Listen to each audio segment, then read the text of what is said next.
Hey everybody, Matt Michaels here on the DeFalco Files with the owner creator of FSW, the Future Stars of Wrestling, here in Las Vegas, Mr. Joe DeFalco. Joe, how's it going so far this week?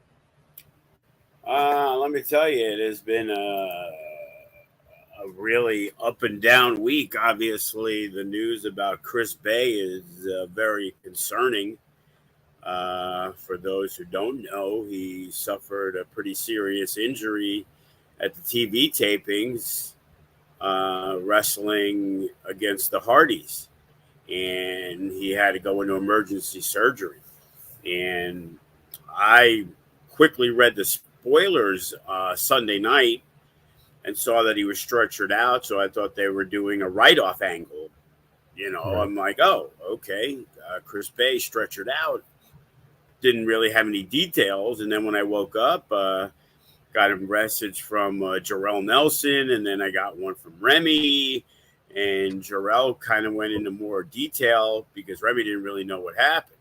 And Yeah. Jarrell hit me up and asked if I knew, and I was like, from what I thought, it was part of what was going on as a write off angle, and then I started like digging deeper and then contacting people who probably would have conversations with him, and everything has just been pretty blurry. Of he had the surgery, it went well, everything's going to take a little bit of time, and so there's really no updates other than I heard he was talking, I heard he was coherent, but it's been very very tight-lipped on everything in that situation. So it's like, obviously our prayers and support are with Chris, and it's like, I made the post. He's not one of the good ones. He's one of the great ones. He's a Yeah. guy that, you know, I haven't had anybody ever say a bad word about him. He's always around. He's always helping. He's one of the most humble people and it's pretty tragic that a spot that try to tell the younger kids, man, you gotta be sure of what you're doing. You got Matt Hardy, who's been in the business 30 plus years. Chris has been doing it for a long time, and one slip up can be very costly. Right. And when you go around and you do things and it's like, oh, you fucked up, and you hit your head and you think it's okay. No, it's not okay. It might have been okay that time, but you have to be extremely careful, and you have to always protect your opponent. Right. And what happened was obviously an accident, and we wish Chris the best. And every day, the last couple of days, I'm waking up trying to message people, trying to get more info. Right. And like I said, when you go online, talk to his girlfriend, talk to some of his friends, and you it's just not coming out fast enough for us. Right. Which we're just hoping everything's good, but we want to know, what's going on. Is there anything we can do? Right. And hopefully in the next couple days it'll be a little clearer of everything that's been going on. Yeah, and the his friends, including Shogun, started a GoFundMe, which if you're watching this, you can see it scrolling. But if you're listening, you can go to GoFundMe.com, and it's GoFund.me/A09E8A55. And that's And again, I talked to Brittany a little bit on November 9th. I'm trying to get as many of the wrestlers as we can to, donate items, autograph posters, and, try to do a raffle, an auction, give away stuff where all the proceeds are going to go to Chris. And, hopefully within a week or so, I'll be able to get to speak with him and, talk about, what he wants to do moving forward. We talk about a show for him, whatever it takes, because, I don't know how the insurance thing works. I don't know Right. what TNA is doing in that situation. So, but, I do know Chris was under a contract that, Yep. you get paid per appearance. And when you're not appearing, you're not being paid. Right. And, obviously Chris's only reliance on income is his wrestling. So, at least for the foreseeable future, there's no indie shows coming up. Right. And, again, we don't know the severity of everything. I heard it was bad, and that's what everything is. I probably have just a fraction of a little bit more info than anybody else who's going all over the internet, trying to find out stuff, because, I've been hit up from people that used to work with him in TNA, and, huge amount of support from him. I saw the GoFundMe. I saw Kevin Cross made a big donation. I saw today Chris Jericho and Cody Rhodes. Yep. And, it's great to see, this is a shitty business sometimes, but, when there's a tragedy, people do step up, and nobody wants to see anybody get injured. So Yeah. it was pretty somber. It's been for me the last few days here. Yeah. And also, guys in TNA right now, Joe Hendry, Nick Namath, Cordona, I mean, all those guys have pitched in. Friends of Chris's, obviously, fans. And, of course, those people who are anonymous, too, who've put up some really just amazing contributions. And, anyone who is catching this, who might not know a little bit about Chris, Joe, if you can just kind of fill in, because I think that what some people might not know is how Chris, came to FSW, and, like how you got to know him and the person and his ambitions, because I still think that it's just one of those stories that it goes to show that if you are determined to be anything in this world, that drive and determination can make it happen. Well, whenever a new student comes by, or a prospective new student, it's always the Chris Bey story that they hear from me first. And, I guess Chris had hit me up a few months before, and then he decided to take a trip. He was living in Virginia, and said he checked out the facility. And, I deal with a lot of phone calls and stuff. And, he's the one who called me. It's like me in the same situation. When I call people, like, I can't believe it. They don't know. I talk to them, and it's like, but they talk to so many of me's, just like I talk to so many of Chris's. And I wasn't really aware, of the conversation. But I had told him the pricing. I had told him, hey, if you pay 3 months up front, we give you $100 off. And Chris came in one day and then was like, yeah, I talked to you on the phone a few weeks ago. And I'm like, okay, yeah, I vaguely remember, not really, because I have a million people who tell me they're coming to train. They live in another state. Chris comes in. So Chris pays for 3 months up front. Boom. Gets the $100 discount. Right? Skinny kid, always wants to be a wrestler. So he starts training, and then all of a sudden now the 3 months are up, and he's struggling to keep a job because he's not conforming to the normalcy of how you live your life. It's you go to work, you make your money, you pay your bills, you go to wrestling training. And it's like, well, they're not giving him off this day to do a show, or they're not giving him, the afternoons, and moving his schedule so he can make training. So what does he do? He fucking quits. He quits all his jobs. Even now as he's progressing and getting on shows, because now he gets another job. And, oh, what do you mean? I can't work. I can't have off Saturday. Okay, I quit. I'm not coming in. I got a wrestling match. It's like my third match. I'm gonna fucking wrestle it. And when I tell all these prospective new students, I say, hey, do not be like Chris Bey, because Chris Bey put all his eggs in the one basket that he was going to get signed to a major company. And I would never, ever, ever tell anybody to do that. I remember when Chris would be like, yeah, the power got turned off. It's like, dude, what are you doing?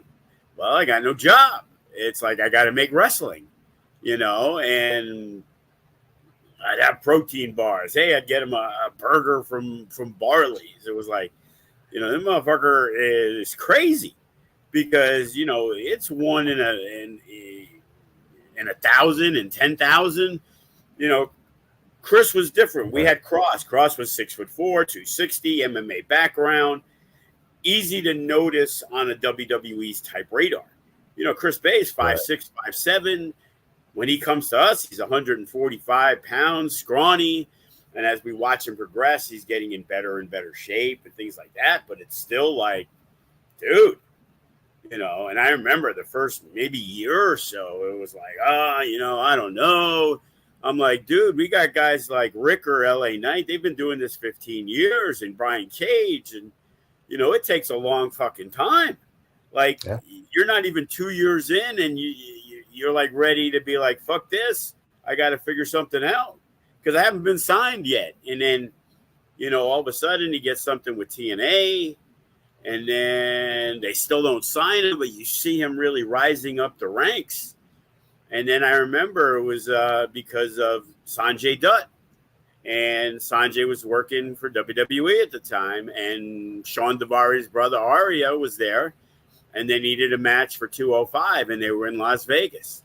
And there was a whole bunch of people there, obviously, all the extras. And Sanjay goes, hey, that's Chris Bey. Give him the match. And we had forged a good friendship with Sanjay, and he knew the talents because Sanjay was also in TNA, and he was in Global Force. And so he knew Chris. Chris got the match, and then within about 3 or 4 days, all of a sudden, TNA, who gave Chris Bey a dark match against Daga, that we were like, holy shit, they gave him like 15 minutes. Like, they really were high on this kid and didn't sign him. Like, what the fuck, Scott D'Amore? Like, stop signing all of Callahan's guys. Can you sign one of ours? And nothing. And then all of a sudden he gets the gig on 205, and boom, he gets offered the contract. And he told me the contract. Joe, really quick too. Right at that time too, was Cody Rhodes was doing a presser on with media for one of the upcoming AEW pay-per-views, and that's when Cody mentioned when he was asked like, who are you aware of and stuff, and Cody actually mentioned Chris Bey. So you got 205 and a mention from an AEW. Yeah, he mentioned Sefa too, crazy enough. 2 FSW guys. Yeah, and all of a sudden TNA decides to sign him.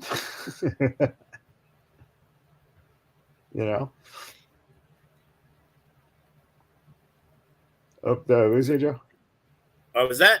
Oh, I thought you were still talking on the. No, and it's just he got signed like right after. And then he got signed, and he told me the contract, and I was like, man, not that great a deal. You know what I mean? It was that appearance, and it's like, but you got to start somewhere. You can't. Yeah.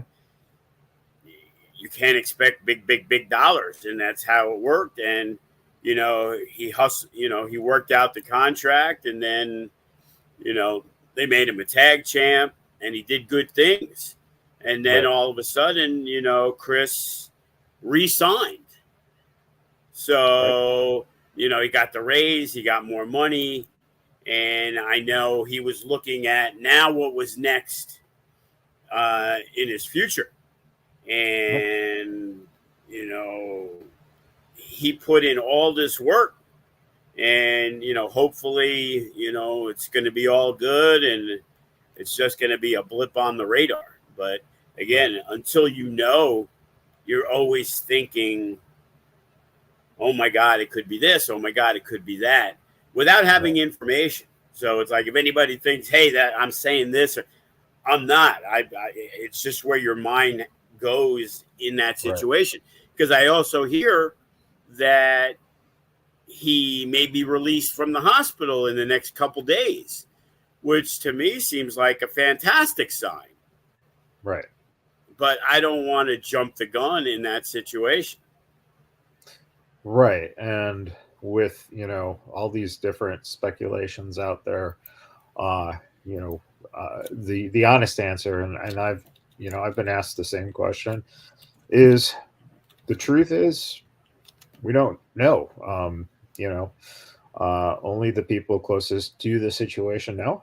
Um, so when you hear reports and stuff, you know, take it with a grain of salt of what's being said, because until you know Chris is able to or ready to make any type of statement, or start letting people know what's going on, it's just a respect the privacy type situation, and just keep him in your prayers. And again, like you said, he's absolutely one of the great people.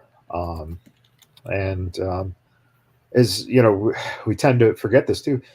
Is so still young. He's so young, man. He's still got so much ahead of him in his life, that it brings a lot into perspective. It's just how crazy things are. It was like last Monday, Bateman got sick. He wasn't able to do the training. Bays hit me up. Hey, I can cover for you. So it was Monday, going into everything. Saw the clips, and he was all excited. I saw he posted the stuff from the ladder match, Yeah. and it's just boom. It is just crazy how all these things can just change in a split second. It's just mind boggling. Plus, none of the footage has been released, rightfully Right. so. But usually, if you see something, you can be like, "Oh man, I can't believe this." Like, there's nothing there. It's just like boom, and now you're just unfortunately waiting, eagerly for some positive news, Yeah. and just want to hear everything's going to be okay. Yeah. And from accounts that I got, um, you know, I literally got a text that was, it wasn't like, oh my God, they did this crazy spot, blah, blah. No, it literally was like Chris went down. It was, it was just, that's like, that was the text. Like, oh my God, Chris just went down. But it wasn't like he did this, that, or the other. It wasn't crazy.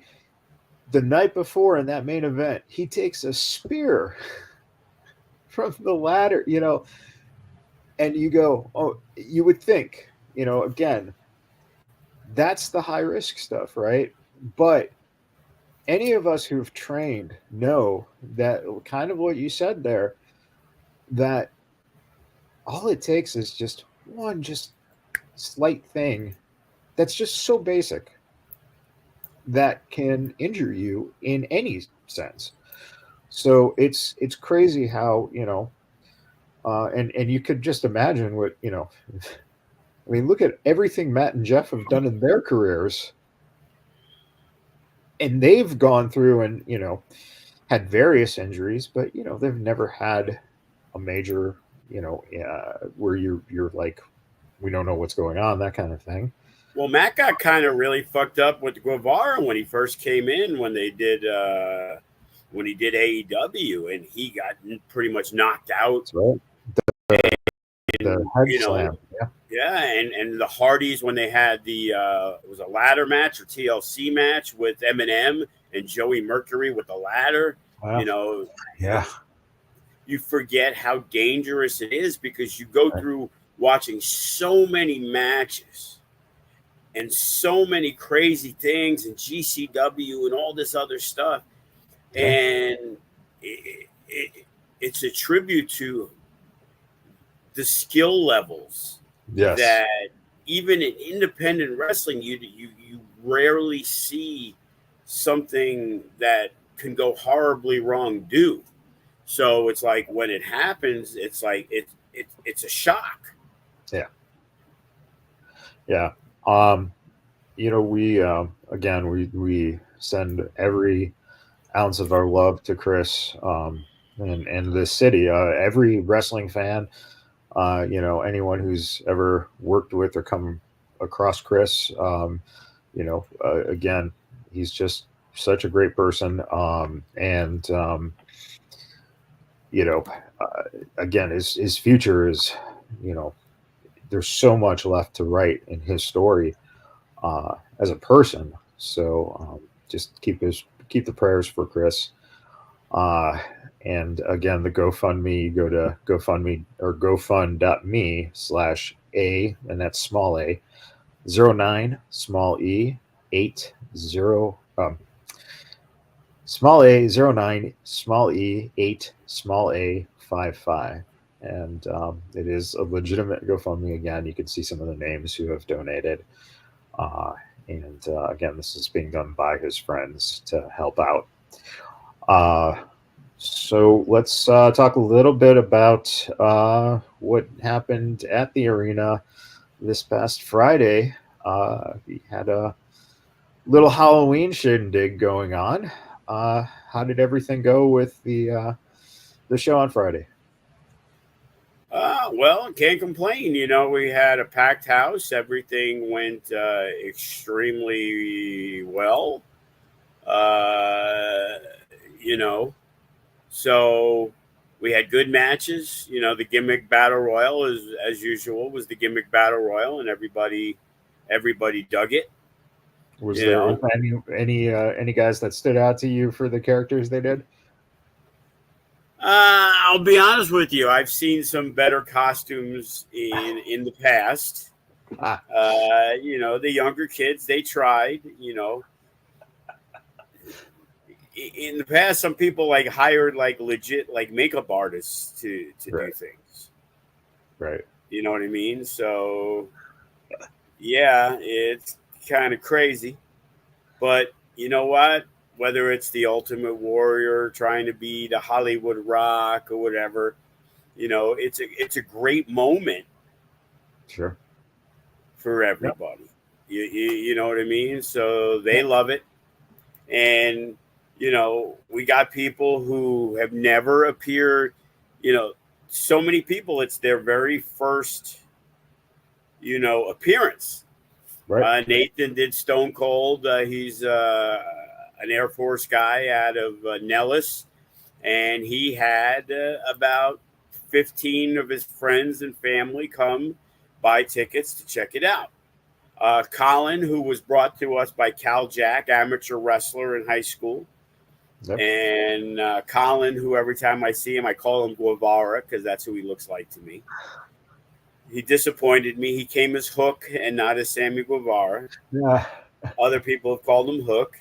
He had, same thing, 12 to 15 family and friends. His grandma, his mother and father and friends all came down to support him. Jonathan, who's back as our camera guy, got to be the Hollywood Rock. And, Gypsy Mac did Rhea Ripley, and she was victorious. And she was down to the final two with Fresco. So it went really well. So, we had that. We had a couple of issues. Nino Black fractured his hip. So we had to change up what we were doing there. And Dante chose to wrestle someone who's been on a few of our shows. He's moved here recently, JKM, pretty talented young kid that is a protege of Dante and Gypsy, as well as trained in New Mexico with Gino Rivera, and gave him an opportunity to shine on a big stage. And then there was miscommunication between me and the Golden Era on the 4-on-4 tag that I thought I had locked them in at the Silverton show. And I could swear I brought it up, but, normally everything's Facebook Messenger or whatever. But at the Silverton show, we had talked about the 26th, but I thought we were good with the 25th because they both said they couldn't make the 26th, Billionaire Boys Club and the other one. So, and Golden Era. So I switched it to 25th. I could have swore I told them. They said no. So, okay, they'll be back November 9th. That was on my end. We got Koa, who was available, and the newest member of the Billionaire Boys Club, Jaden Monroe. And despite that, they still came up victorious as Sky High, once again, have continued that downfall since they've lost the belts. Right. And we all know that's all based on Robbie, right? It's all Robbie's fault. It could be. I don't know. You got to choose one or the other, you know. it's pro wrestling. Someone's got to be Jannetty. I just know they were. Are you calling Robbie the Jannetty? Is that what you're saying? I'm just you saying. Just said that. Wow. Someone's got to be the Jannetty, right? You know, Robbie's got that shoot background, part of Natural Born Killers. I don't know. True, and Robbie actually, you know, we kind of forget because we get so much with them with the tag team, but we kind of forget that match that Robbie had at Natural Born Killers was pretty fucking phenomenal. He is absolutely great shoot wrestler. And that's why you speak up, because he was a guy I had no knowledge of in that, and they were like, oh, you know, Robbie, all right, I'll give him a shot. And you know, because he's the quiet one. We had him on here. I think he just took up space, if I remember correctly. Mondo did all the talking, and Robbie said, yes, sir, I think once or twice. But you know, it is an interesting thing to see, you know, tag team champions just within the year, and now having their issues, and then their partners are the opposite, where they're just continuously on an upswing. Well, you know, Makeshift Chemistry has been, you know, it's funny. Yesterday, I had a meeting with a tag team that very prominent in FSW, who hasn't been around for a bit, and we were talking and just talking about that. You know, 6 months ago, I would have never put Makeshift Chemistry in the conversation about, you know, at luck of the draw, you know, who's a team worthy of being getting a tag title shot, to be honest with you. Yeah. And by taking a look, you know, Braxton and Ice seem to be now gelling. Excellent match against Bryce Saturn and Damien Desire, who are a very good tag team also. Yeah. You got the MK Army, you got the Golden Era, you got the Mariachi Montana. So, you know, adding another addition to the tag team, it's not what you're always looking for, but when it happens, it happens. And it's like, man, there's so many tag teams. You know, I got Tito for, you know, luck of the draw. Whether Che Cabrera comes in, that becomes another top tier tag team. Right. That's going to be there. So, and then you got, you know, the younger guys like, you know, Davion and Demir, the Killer D's. They're on the rise. You know, they're both less than 20 years old. So, you know, we always say, you know, the future is extremely bright. And, you know, on the polar opposite of some of the news that we heard this week, you know, word broke today about WWE with the wrestling schools. Yeah. And, you know, we know we're a wrestling school that has a very good reputation throughout the United States. And, you know, Remy sent me something this morning. You sent me something. So when I woke up, I saw this. I was like, oh, shit. Because in my conversations with Gabe Sapolsky, who, from what I understand, has a lot to do with what's going on with this, I ended up sending him a message, and, you know, he said, we're going to talk. You know, right now it's easy. It was Booker T's school. It was Seth Rollins' school. It was Cody Rhodes' school. It's Rikishi's school. So it's Right. all the WWE people.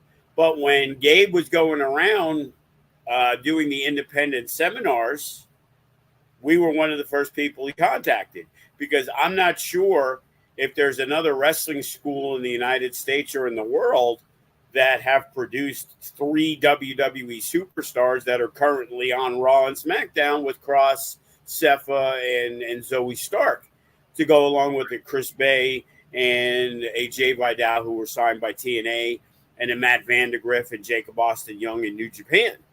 Right. So I'm looking forward to that conversation, hopefully, very soon, to where we could be a part of it, because, there was some great advantages of, maybe sending some of that talent that was even part of the developmental to come work with us. Sin Bodhi is a guy who gets sent to the Performance Center every few months to be a guest trainer. And it To go looks along like with the Kenny King. and it looks like Sin might be doing a little bit more with them too now. So Well, he hopes to. yeah. And Kenny King is a guy who Gabe Sapolsky got into Ring of Honor when Kenny was living in Florida, and Gabe started FIP. Kenny King and Red Titus were mainstays for him, and when he took over booking Ring of Honor, so he's had a really good relationship with Kenny for 20 plus years. So having them as 2 of our main trainers, to me, makes it a no-brainer. Yeah. So, I'm waiting for that phone call. I'm ready to get off with you and go right on to the let's get it done, baby. Yeah, and it's very encouraging. What I love is the idea that, again, you look at Vince. Vince never really looked at it like that, because his whole thing was absorption, takeover, control, all that. The new regime, Hunter gets it. Sean gets it.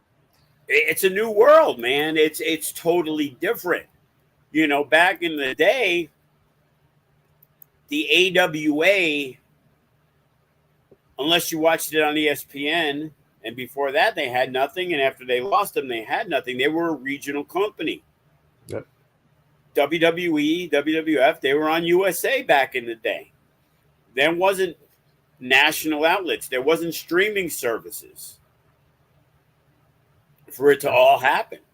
TNA is on a channel nobody really has, but they've managed to become successful through all the other ways you can watch wrestling. Yes. In 2024. Just like we now have fans in New York and Chicago and Pittsburgh and Florida. And again, we don't have the reach that they do, but we have a reach that increases our fan base exponentially. And now it's our job to figure out a way for more people in Chicago to know about FSW, and Florida and Pittsburgh and all these companies. And whether that means you do a show with GCW, House of Glory, Reality of Wrestling, Rikishi's, whatever it is, we have major relationships. Rikishi called me to get Cephas trained at my school. Right. Because Sepha wanted to stay in Las Vegas. Yeah. So Rikishi hit me up. We've worked with Booker when he came out here. We worked with Booker. And those are the companies already established. And, when Gabe did the stuff with us, his next stop was Booker's. Right. So that means we're on par with what's going on. You have people that have done something in this business that are the trainers. And we have people that have gone on to bigger and better things and signed by major companies. Right, wrong, or indifferent, I can always question everything in our training, and maybe we're not doing this well enough or that well enough. But somehow we are getting people not only looked at and signed, but wrestling in major companies, independent companies, whether it's West Coast Pro, whether it's Defy, whether it's all this other stuff, Well, and you just said Booker's. Your champion is, someone who's been doing stuff with Reality of Wrestling in Limelight. Danny Limelight's got a good relationship. The Faction has a good relationship with Booker. Nick has a good relationship. So you have not only, it shows that, the talent you have too is connecting with these other places that are getting the opportunities as well. And it just, it goes to show that it kind of trickles down, right? You have people who learn here or have come through as a wrestler here, who then also carry that mantle to other places and understand. And I think that's huge, especially, if you're getting looks now with places that have, the spotlight on them, and then the spotlight eventually shines on you. And now it becomes even more important that the students, really take it seriously. And again, maybe not as crazy as Chris Bey in terms of, like you said, putting all the eggs in a basket, but realizing the difference between, as Al Snell told me, do it as a hobby. And that's what I did.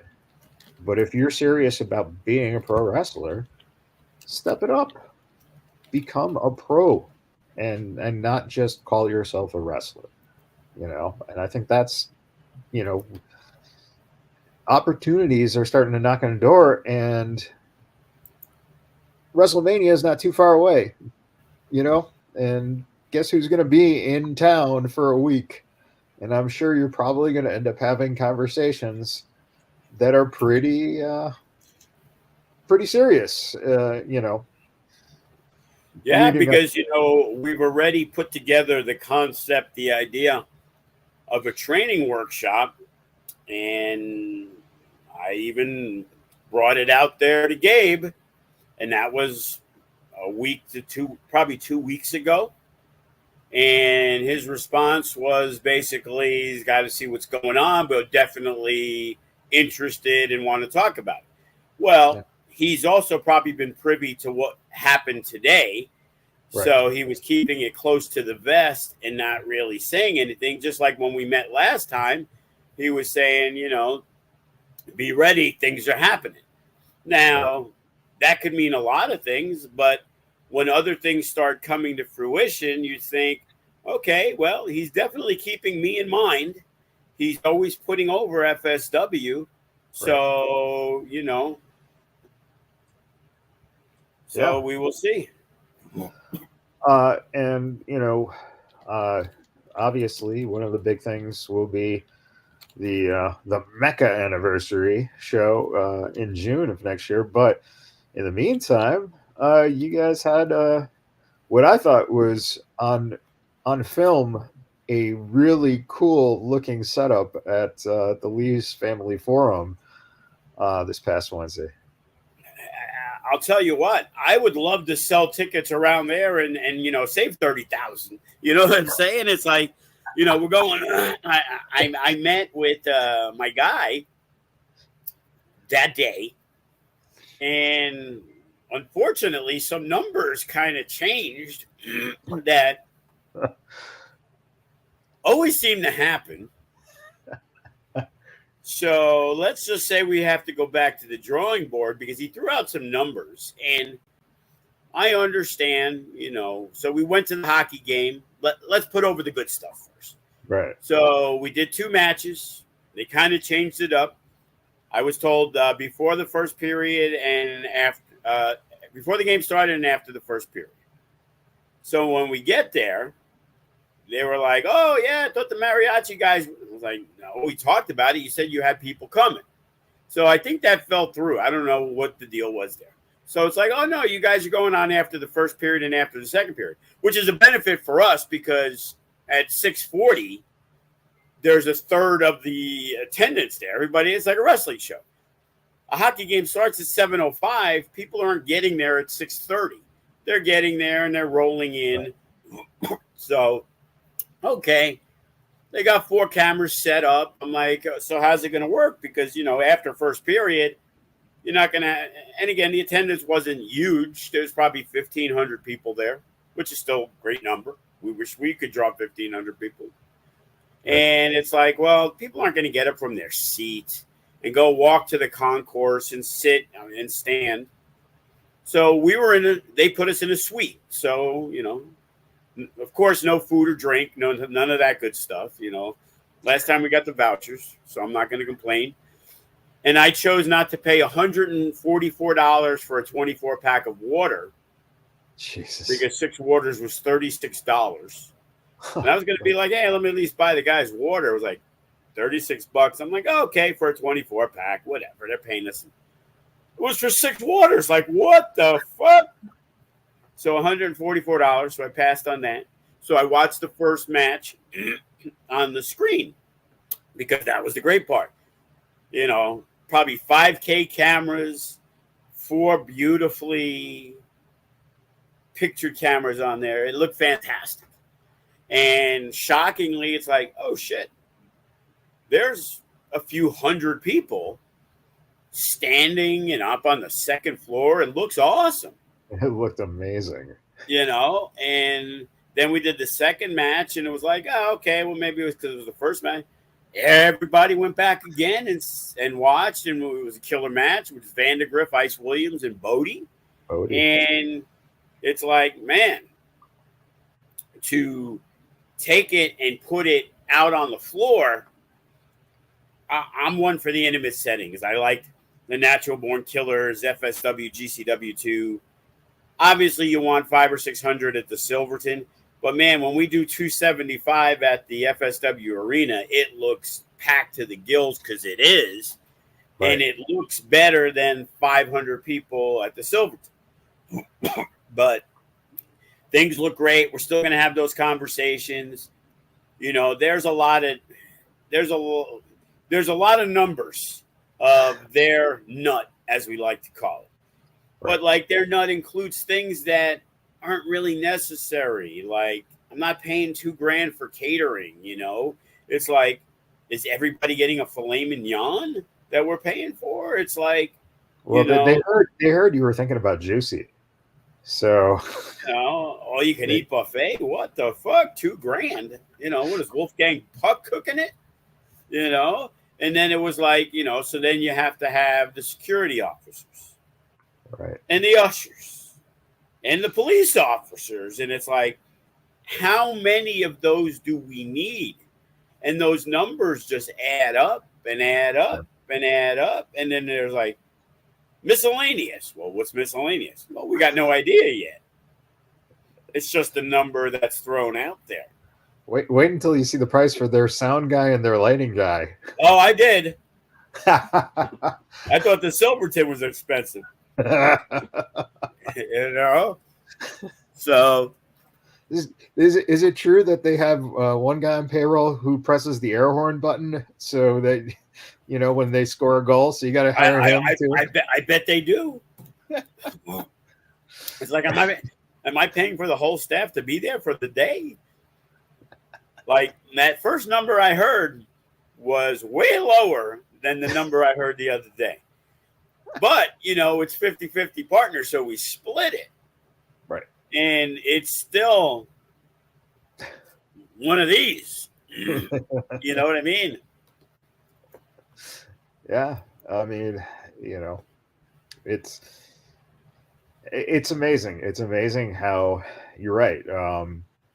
Cost starts, escalating. And boy, again, we're not too sure once the new year starts too, what the the escalation of prices are, right, with inflation. So this is the what is the next incarnation of the numbers is the next question. I'm going to tell you, it's something funny. So yesterday, I'm scrolling on Twitter out of nowhere, nothing. All of a sudden, I see a GCW space with Brett Lauderdale. I'm like, that's interesting. Let me click it. So I click it live, and what is Brett talking about? He's talking about GCW at the Hammerstein Ballroom and talking about pricing and things like that. And it was funny because it was like, wow, that's pretty apropos. All of a sudden, I hit the button, and that's what they're talking about. And he's like, take a guess, what you think, rent for something like the Hammerstein is. And he's talking to this guy, David Bixpan or something like that. He's a big following wrestling journalist, guys. And, he shoots out the number 150,000. And Brett goes, something? I applaud you for saying that number because a lot of people are going to say like 30,000. Right. And he goes, I'm not going to give away the numbers, but I'm just going to say you're in the ballpark. And, Brett was talking about the cheapest seat being $60 for the Hammerstein. But whatever deal it was also made me perk my interest. It was $60 all in with the Ticketmaster fee. So it was an all in inclusive price, which kind of changes everything because, they're usually 30-40% in fees. Right. On there. And I was like, wow, I wonder if we could do something like that. Because we were talking ticket prices and how high can you go and all the other stuff because what we need. And it's like, well, we had a pretty good turnout for our anniversary show. And if you take that number and you double it, it's a pretty good number. But now, if you take that number and double it, we would still lose right on our end, which is supposedly only going to be half, at least $10,000 to $15,000 because the anniversary show, it had Hammerstone or it had Bay or it had Limelight. This show has to have a Ricochet or Cardona or some really big name guys that jumps our budget, 3 to 5 times the amount. And it's like, I'm not going to pay for 9 parking guys at $30 an hour for 5 hours. Well, wait, now, can you solve this by maybe like getting like some of the students to do the parking? Do you think they'd go for that? Like, yeah, I bet they would, but I don't want Beans parking my car. You know what I'm saying? Or you could potentially use their parking staff as in-ring performers, right? And save yourself on the envelopes. Yeah. So, well, we're definitely going to do the battle royal that gets all those guys on, and that's their, that's their job to sell, 1,000 tickets right there. Right. Oh man. Yeah, it's it's interesting and probably again things are going to evolve and hopefully you'll be able to get this done and it will be beneficial and you can get the top stars to draw like Sin and Funny Bone, right? You never know. I know a guy like Sin will definitely want to be a part of that show. Right. November 9th is the next show coming up at the arena, correct? Yeah, November 9th. we're putting together a contenders match for the Nevada State Championship, where the winner will wrestle. Presumably, if he retains on the 9th, Matt Vandegrift. He's going to actually be wrestling one of the members of Culture Inc. We have 2 of the members, along with NJ Holiday, who does our commentary. He's also works with them at Reality of Wrestling. Yep. So they're going to be in town. Kia nice. Dream, I believe, is the female wrestler. Yeah. And she's going to wrestle Zamaya on that show. Gypsy Mac is going to wrestle Alice Blair on that show.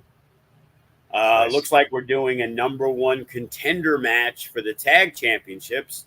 Billionaire Boys Club will not be there. So this will be a rematch. They met once in a single tag team match. Golden Era defeated Makeshift Chemistry. Then in the elimination match, Makeshift Chemistry took out the Golden Era. Yep. So now we're going to have a #1 contenders match where the winners wrestle the Billionaire Boys Club at Luck of the Draw. So we're putting a lot of things together. It's our final show before Luck of the Draw. Obviously, it's going to be a Rumble, right. The 30-man Rumble. We're trying to put it together. The Feast or Famine match that we like to do every year. The winner of the match draws number 29 or 30. Because if it's a 30-man Rumble, we like to do 29. And the loser has to come in at #1. So, in the past we had, I remember Graves and Carl Fredericks at one point in that situation. And we've had some, big name matches to where guys started at #1. So, yeah. And it's, it's one hell of a fun show. So, again, that's going to be at the Silverton.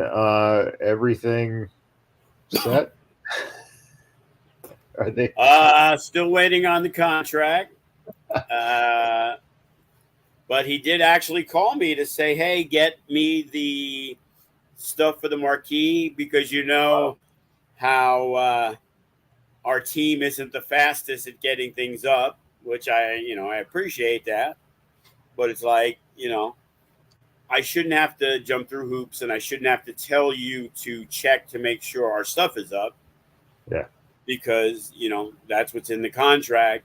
I do have a lot of other things to do. And I know you got shows. I already know. I already know Los Lonely Boys is playing November 1st because, being a Players Club member now, and I guess at a higher level than just the jabroni level, I got free ticket offer. Hey, I do too. Yeah. So you're giving away a whole bunch of free tickets to an act that you're paying a lot of money because you want people to be there. And it's like, what about us? We're the ones who actually bring the people there that you don't pay for. Yeah. And again, I can go on my soapbox and preach about it, but it's the truth. It's like we bring you people at no cost to you. They're bringing you people at a cost to you. Right. But I'll tell you, Joe, 4NR was pretty good this past weekend. So was Armageddon. Oh, yeah? Yeah.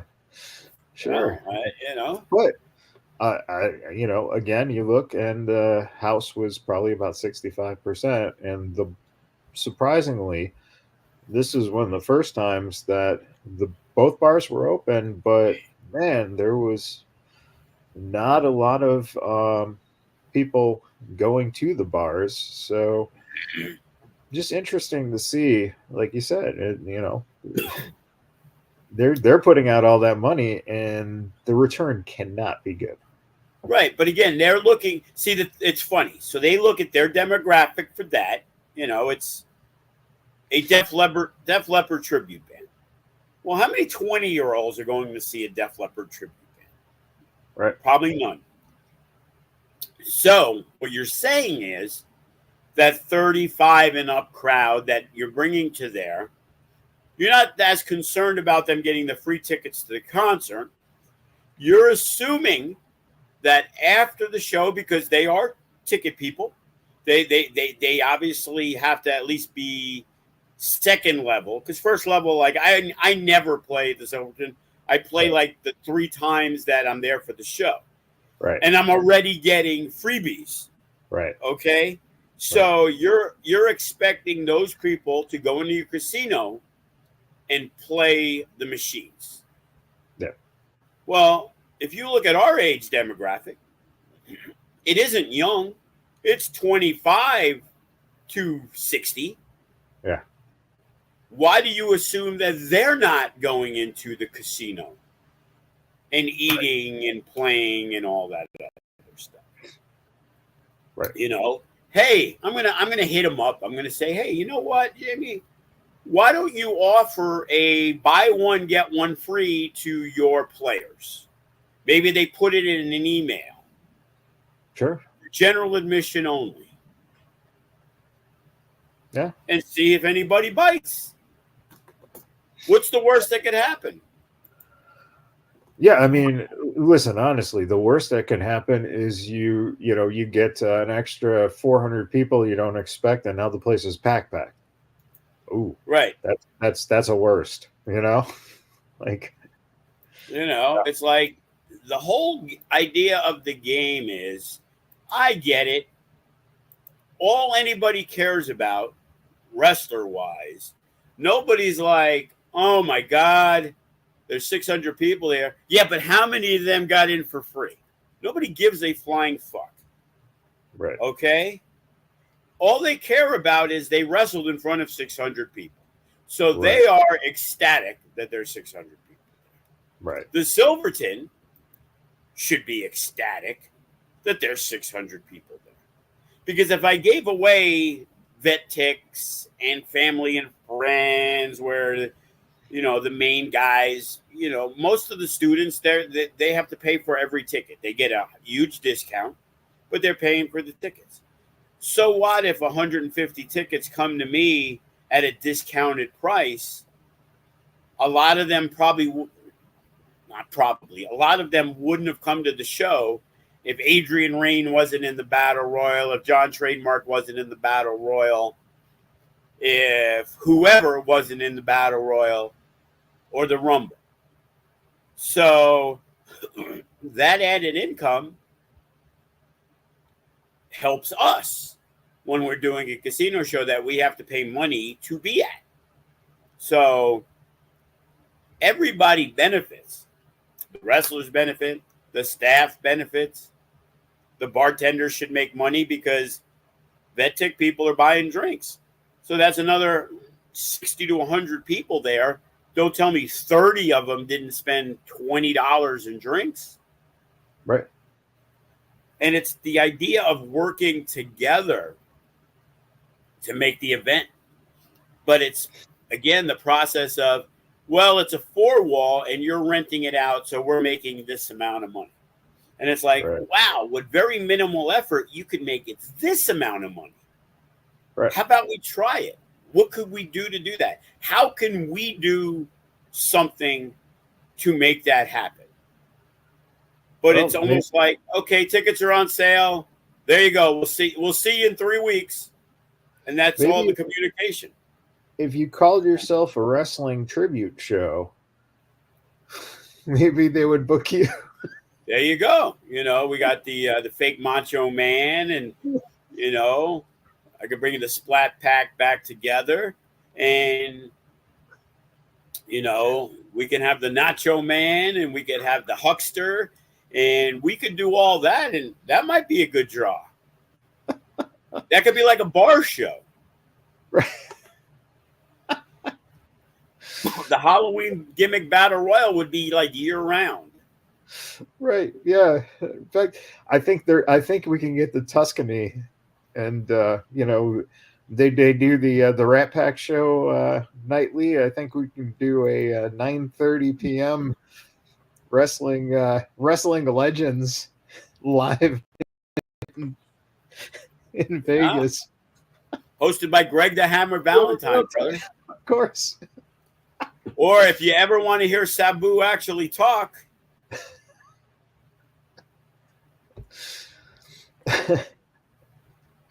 Oh man. All right. Again, please keep Chris in your minds and in your thoughts and your prayers. You can check out gofund.me/ little a 09 little e 8 little a 55 for the Chris Bey GoFundMe. And you can check out FSW on Triller TV. Catch the show on November 9th if you're not in town. And gearing up for the big show at the Silverton coming up. What is the date? November. Sunday, November 24th. Luck of the draw. A 30-plus person battle royal. Men and women will be included. The winner of the Rumble, which opens the show, will get a championship match against Danny Limelight in the main event. We have a Nevada State Championship match. I can announce that. I will announce it right now. The No Limits Championship will be on the line. Damian Drake will defend against Eli Everfly. Oh, man. We have a women's match. I might add a stipulation to the Damian Drake Eli Everfly match to try to make it even more exciting than I can imagine it will be. Well, just let Damian come up with the stipulation. He's good at that. Yeah, well, we'll see on that one. But so we'll have a women's title match and we'll have a tag title match as well as the heavyweight title match. Yeah. So, that is going to be our final casino show of 2024. Right. So it should be a good one. So, come on November 9th and all the other places will, all the pieces will fall into place. I got some ideas. I talked about Bad Dude Tito will be returning at Look at the Draw. Yeah. And, we'll see. As of right now, I'll probably wait till next week because for the Nevada State four-way match, I have 3 of the names. I'm just trying to get confirmation on the 4th, but it'll be a very exciting 4-way matchup featuring 4 guys that nobody can be able to pick a winner in this one. It's just an outstanding matchup that we got for it. So, as I said, just waiting on the final participant, and surprises galore. And Hammerstone trying to lock him in for the Rumble match. He's the guy who that's how he won the title, I believe, right. Back in the day. So, and he would be going for an unprecedented title reign. So, the list of talent that's going to be in the Rumble this year is far exceeding past Rumbles. So, you like to say that all the time, but, we're still working on some names, and, I want this to, as some people used to say, a banger. I want it to be a banger. Well, hey, maybe we'll see some people back in the battle royal, right? Definitely possible, and for some, we might wait for some special occasions. I don't want to give away, a great return to just being a Rumble match. You know what I'm saying? Well, there you go. Again, thank you for tuning in. If this is your first time checking out the DeFalco Files, catch us almost every week. But keep your ears out on the Vegas Bad Boys social media. And until next time, everyone.